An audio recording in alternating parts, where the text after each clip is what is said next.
রাব্বানিয়া। এর মানে হচ্ছে এই ধর্মটা রবের টেক কেয়ারে চলে, এটা রবের দেয়া ধর্ম, এটা মন মস্তিষ্ক প্রসূত কোনো ধর্ম। পৃথিবীর অনেক ধর্ম আছে মানুষের বানানো, ইচ্ছে মতো ধর্মগ্রন্থের মধ্যে যা মনে চায় লিখে দিছে, এরকম ধর্মগ্রন্থ আছে না নাই? কিন্তু আমাদের কোরআনের যতগুলো আয়াত, যতগুলো সূরা, এর একটা আয়াতে কেউ কোনো চেঞ্জ করতে পারছে? কোরআনের একটা শব্দে কেউ কোনো পরিবর্তন ঘটাতে পেরেছে? একটা নোক্তার মধ্যে চেঞ্জ করতে পারছে? এক আয়াতে আল্লাহ কোরআনে বলেছেন ফাআবাউ আইয়ুদাইফুহুমা, মানে দুইজন নবী এসেছিল ইহুদিদের কাছে, ইহুদিরা তাদেরকে মেহমানদারি করায় নাই। এটা একটা বদনাম না? ওমরে ফারুক যখন রাদিয়াল্লাহু তাআলা আনহু মদিনার খলিফা, ইহুদিদের একটা দল ওমরে ফারুকের সাথে সাক্ষাৎ করে এসে বলে, ওমরে ফারুক, তোমাদের কোরআনে আমাদের ইহুদিদের ব্যাপারে একটা বদনাম আছে। কি বদনাম? এই আয়াতে তোমাদের আল্লাহ বলেছে ফাআবাউ আইয়ুদাইফুহুমা, মানে দুইজন পয়গম্বর এসেছিল আমাদের কাছে, কিন্তু আমরা এগরে খাওয়াই নাই, এরা ক্ষুধার্ত ছিল। কিয়ামত পর্যন্ত তোমরা এই আয়াত তেলাওয়াত করবে আর মানুষ আমাদেরকে গালি দিবে। তো গালাগালির দরকার নাই, চলো একটা মিউচুয়ালে যাই। কি যাই? Mutual understanding. বেশি কিছু করা লাগবে না। এই ফাআবাউ আইয়ুদাইফুহুমার আবাউর যে বায়ের নোক্তাটা, এইটা সরাই দিয়ে তুমি উপরে দুইটা নোক্তা দিয়েই বারে তা বানায় দিবা, তাহলে অর্থ হবে ফাআতাউ আইয়ুদাইফুহুমা, মানে দুই নবী আসছে আর ইহুদিরা তা করে খাওয়াইছে। ওমরে ফারুক বলে কি লাগবে? কয় এক নোক্তা চেঞ্জ করা লাগবে। কয় একটু দাঁড়া।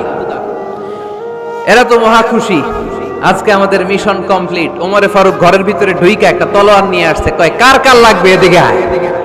সব দিছে দৌড়। সুবহানাল্লাহ কইবেন না? আরে ওমরে ফারুক তো এমন সাহাবী ছিলেন যাকে দেখে মুনাফিকরা থরথর করে কাঁপতো। ওমরে ফারুক তো এমন সাহাবী ছিলেন যাকে দেখে শয়তানও কাঁপতো।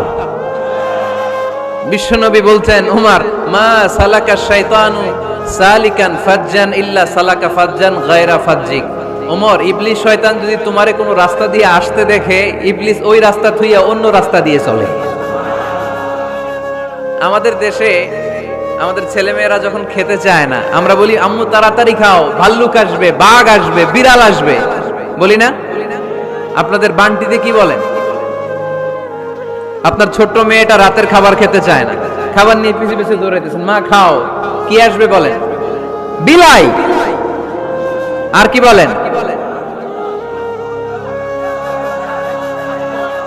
আচ্ছা, শিয়াল আসবে, কুকুর আসবে, বিড়াল আসবে। মদিনাতেও মদিনার মায়েরা বাচ্চাদেরকে রাতে খাওয়াতে পারতো না, তখন বাচ্চাদেরকে বলতো, মা তাড়াতাড়ি খাও, হা হুয়া ইয়াতি ওমর, ওই যে ওমর আসতেছে। ওমরে ফারুকের নাম শুনলে ভয়ে চুপটি মেরে বাচ্চাগুলো খেতে শুরু করতে পড়েন। সুবহানাল্লাহ। এজন্য বিশ্বনবী বলেছেন, লা নাবিয়্যা বা'দি ওয়ালা রাসূলা, আমার পরে কোনো নবীও নাই, রাসূলও নাই, তবে লাউ কানা বা'দি নাবিয়্যুন লাকানা ওমর, আমার পরে যদি নবী হওয়ার কোয়ালিটি কারো থাকে, আমার ওমরের সেই কোয়ালিটি আছে। ওমরে ফারুকের কাছে আসছিল একটা নোক্তা চেঞ্জ করার জন্য, বারে তা বানাইতে পারছে? এইভাবে অনেক ভাবে ইহুদিরা ষড়যন্ত্র করেছে, একটা অক্ষর, একটা নোক্তা চেঞ্জ করতে পেরেছে? এই ভারতবর্ষ থেকে কোরআন কিভাবে দূর করবে অনেক প্ল্যান করেছে ইংল্যান্ড থেকে। পরে তারা ভাবলো ভারতের যত কোরআন আছে আগুন দিয়ে জ্বালায় দিব, তাইলে কোরআন দূর হয়ে যাবে। পরে তাদের আরেক কমিটি রিপোর্ট করলো, না, আমরা এসে অডিট করে দেখলাম এরা শুধু কাগজেই কোরআন লিখে রাখে না, এদের হেফজখানাগুলোতে বাচ্চারা মাথা ঢুলতে ঢুলতে কোরআন পরে পরে সিনার ভিতরে ঢুকায় রাখে। যদি আগুন লেগে ধ্বংস হয়ে যায়, ধ্বংস হয়ে যায়, যদি আগুন লেগে যায়, পুড়ে যায় পৃথিবীর সব বইয়ের দোকান, বিশ্ব থেকে হারাবে না পবিত্র কোরআন, বিশ্ব থেকে হারাবে না পবিত্র কোরআন। আগুন জ্বালিয়ে দিয়ে কোরআনকে শেষ করা যাবে? কোরআনের গালে দিয়ে কোরআনকে থামানো যাবে?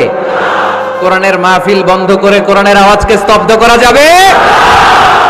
পৃথিবীর কোনো অপশক্তি কোরআনের কিছুই করতে পারবে না। চিল্লায় বলেন ঠিক কিনা? এজন্য আমরা কোরআনের সাথে থাকতে চাই, ইসলামের বিজয়ের অংশীদার হতে চাই। চিল্লায় বলেন ঠিক কিনা?